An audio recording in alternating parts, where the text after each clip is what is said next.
How you doing, everyone? Welcome back to the channel. In this one, we're going to be going through our Friday night games. It's nice and rainy here in Sydney. I've finally got the long sleever on, but we're going to start with a few general points about last night. And I've got a lot of people jumping in and saying things about certain players that might have had a bit of an average game last night. We had guys like Tino, Jake Turpin, these types of guys that just didn't have a great game, and obviously Tino's had a couple in a row, not so good. Just think there's multiple guys in this game that are able to stay consistent this whole time. You think of guys like Tohu Harris, Andrew Mcculloch, these types of players that are going to be very close to their average score most weeks. But then you've got other guys that are going to be much more up and down. They're gonna score a 20 to 30 one week, then get a 70 or 80. And someone like Tino is someone that is exactly like that. Turpin has also had games where he'd get like a 70 and then he'd pick up a 30 or 40. And yeah, I think the flow of the game these days, it depends on where that's at as to how you're going to score. Sometimes the game is right through the middle and it really suits those middle guys, and then sometimes it's very flowy to the edges and there's not as many tackles in the middle and stuff like that. So the discrepancies in those tackle counts can be very big. And someone like Turpin might get 30 last night, for example, or he might get 50 to 60. So just be wary of that when you're looking to trade out a bunch of players, and I'd be giving guys a few weeks. Obviously, I did trade Damien Cook out, but that was more about the makeup of the team, and you can see that it's worked out okay because we got Brayley as someone who is going to be scoring pretty well this year. I wouldn't expect anything close to this average of 81, somewhere around the 50 mark. But when you got him and guys like Turpin and Little and stuff like that, and Watson doing well that could cover the hooker position, that was the main decision for me there. So that's where I'm at. Just wanted some general thoughts there, but we'll pop into this Knights and Warriors game, and we've got another example of that down below, because we were talking about Bailey Sirenen as being a pretty decent option, and last night only got the 39 minutes, which was a little bit interesting.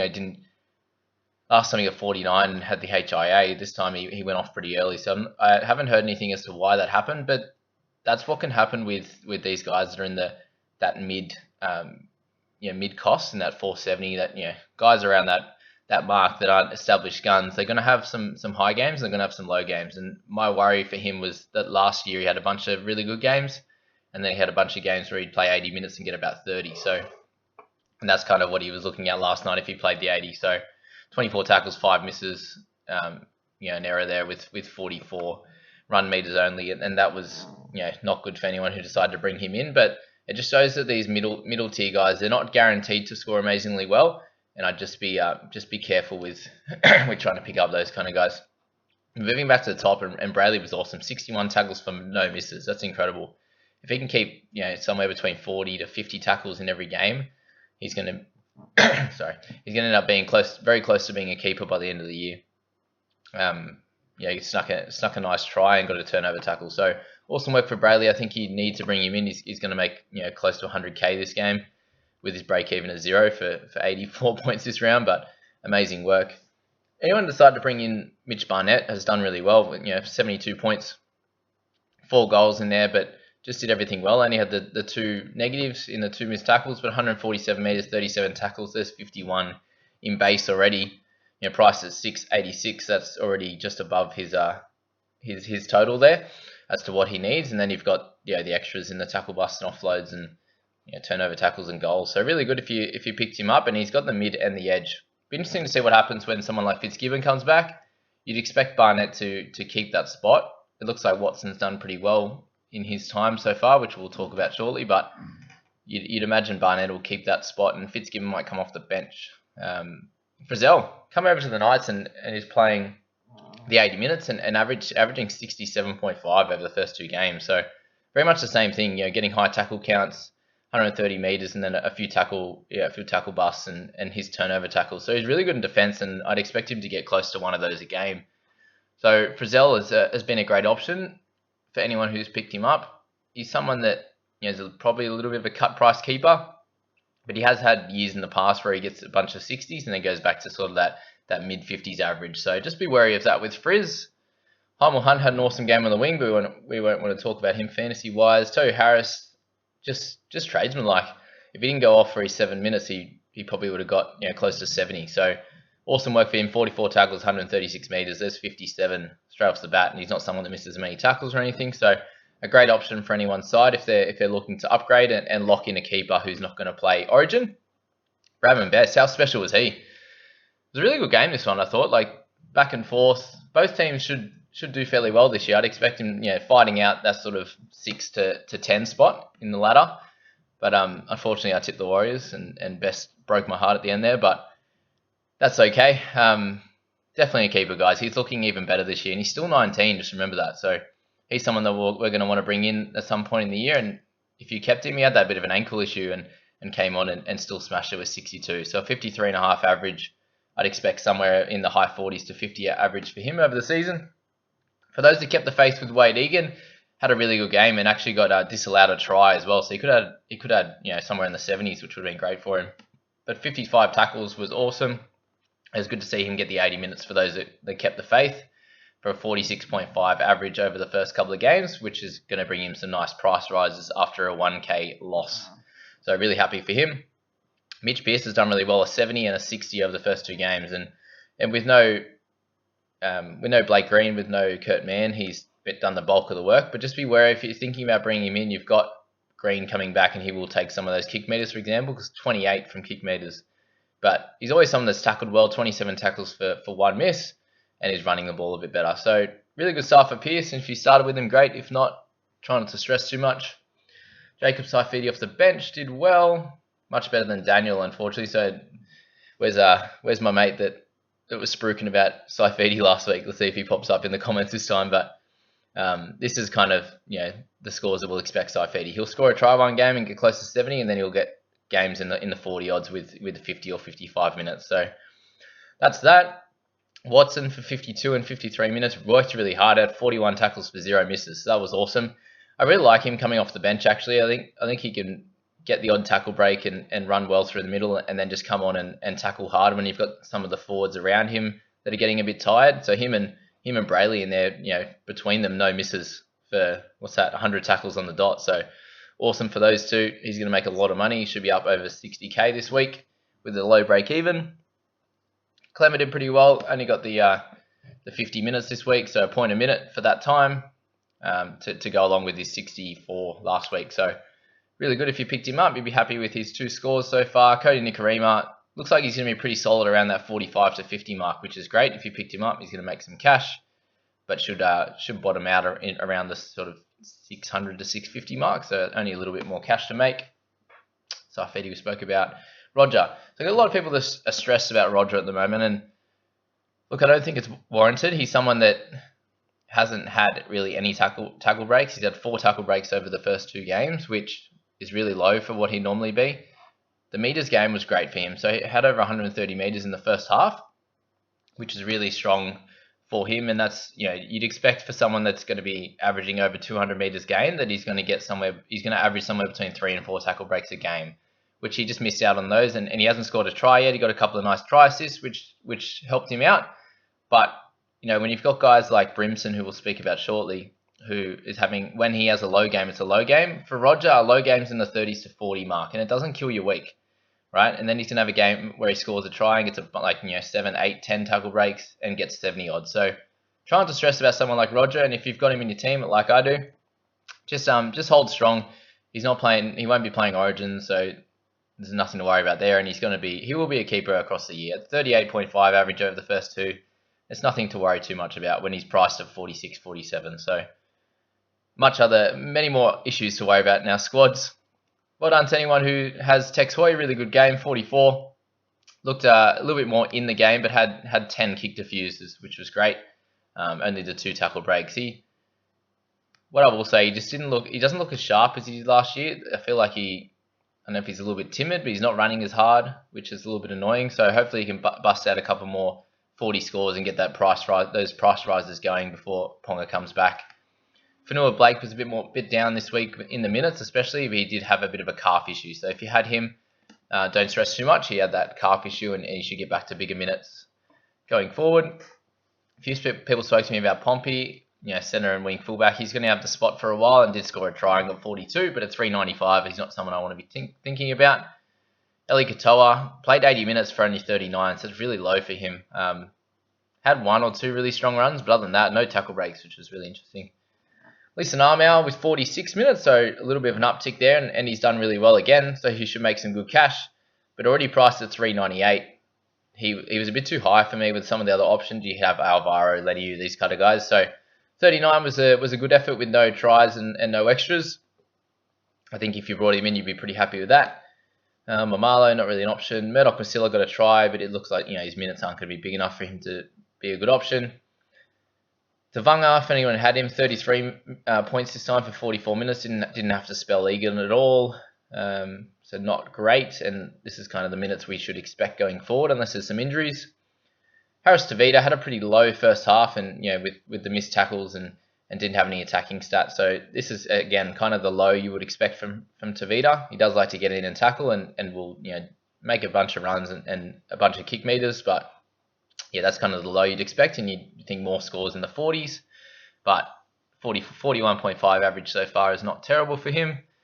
And then anyone else, no one really else important. Fusatua got 24. If you've got him in your side, he's not going to make any money for you. A few people mentioned Bunty Afoa about bringing him in as an option, and those type of forwards are only going to get like 30 minutes. You've got Leeson Armo over him, got 17 in 15 minutes, so just didn't get enough minutes.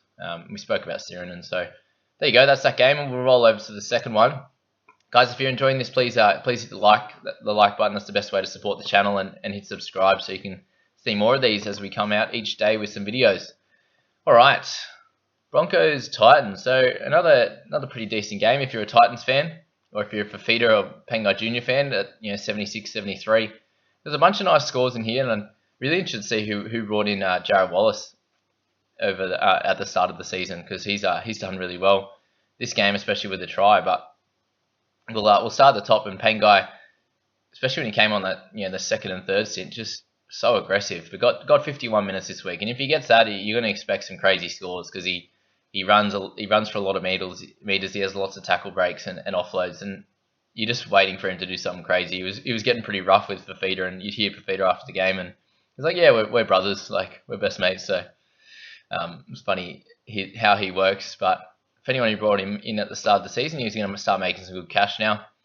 Fafita, I was lucky enough to bring him in this week, and helped out the squad. He did get a HIA, which made him go off, so he only got the 65 minutes, but 2 tries. He's so damaging, it's crazy.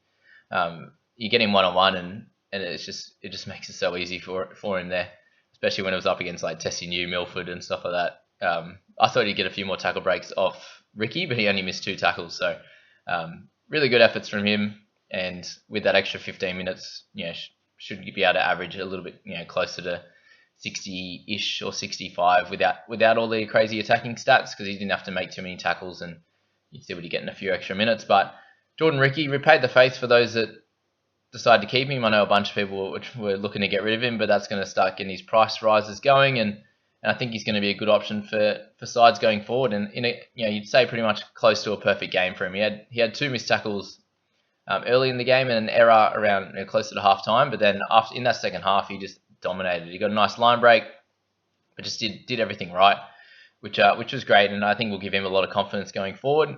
So well done for him, and I'd make sure I'd be playing him each week, because yes, he might get a 30 in a bad game, but you don't want to miss out on the 70 when he goes nuts.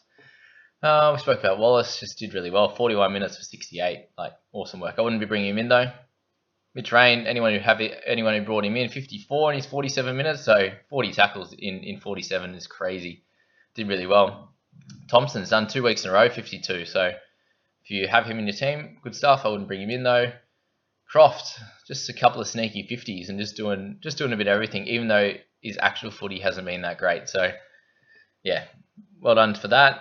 My big worry is bringing in Milford, and that's part of my chat at the start is, what happens with these guys when they have one good game, and we know what Milford's like. He's going to have a bunch of games like this where he gets in the 20s and doesn't play very well. So people were saying, oh, you got to trade Lamb for him, and you watch Lamb get 45 tonight and smash tomorrow, and smash Milford's score. But yeah, just be wary of those type of guys. They're going to be rocks and diamonds, and you have to worry about them a little bit as they're week to week, and they just put so much pressure on you mentally to want to rage trade them. So try not to do that as much as possible.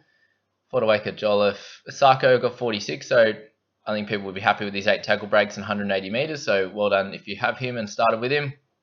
Tessie New, I was telling a bunch of people to actually play him over Avarillo this week, and I was thinking he was due for a cheeky try, and he did get that, and that was a pretty good effort, and got a nice little line break assist offload, and just did pretty well overall. Just had the 10 points in negatives for the missed tackles, but got 15 tackles and did a little bit with the ball. So really happy with him, and he'll start making some good cash now. Who else we got? Glenn's put 2 decent performances together. Carrigan, only 39. So these are the minutes we were expecting. Without those injuries last week, this is what we were thinking. But I would expect his scores to be a bit higher than that. But you can see a bunch of guys in the middle, like him, Turpin, Tino, these kind of guys through the middle didn't go as well in this game. So it was a bit strange, especially with Fogarty as well. I was looking to bring him in, and I think this is going to be one of his lowest scores of the season. That's my bold prediction. Only had 1 run for 13 meters, 220 kick meters, 13 tackles, which is very low for him, normal, and 4 goals. So didn't really do much at all, and a lot of the work, a lot of it was on Fafita's side. So Taylor to Fafita. Taylor didn't score any well either. So 7 missed tackles for him was annoying. And where's his turnover tackles? I don't know why he hasn't got any turnover tackles. Is that right? No, he got 3. That's right. I missed it. Yeah, did really well. A few little guys tackled him, and he did well with that one. But going off track now, Tyrone Peachy, 34 in 45 minutes. So got the try assists and everything. And the 45 minutes is the annoying one. Last week he got, mid-50s to get a score of 49. So if you brought him in, you'd be a little bit alarmed by that. But that's going to be kind of his low score. He has been someone that's been up and down like that very regularly. So don't stress too much about it. But, you get a 34 and then you'll get a 50-odd the next week.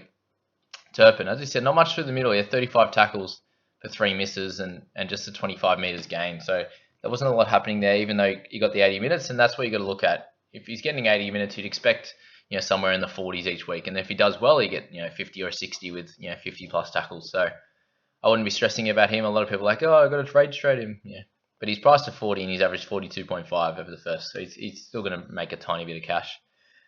With him not scoring anywhere near that, I'd expect for the next bunch of weeks. Tino, a lot of people are going to be worried about Tino now.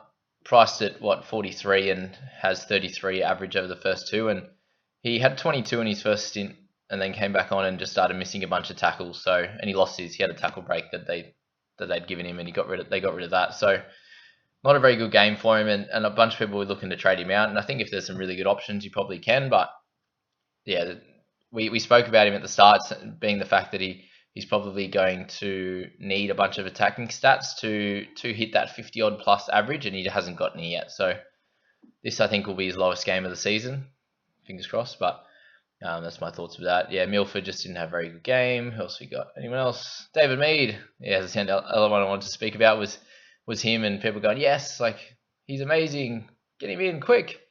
And now your price rises are going to be stifled. So 270k, I expect him to stay close to that or just under 300 for the rest of the year. Obviously, it was a pretty bad game for the Broncos, but our first game of the year was just a perfect one for him, and I don't see it improving too much. And then Brimson. So unfortunately, we got a 23 average over the first 2 games. So just didn't get to do anything at all. Only 83 meters, which was really weird.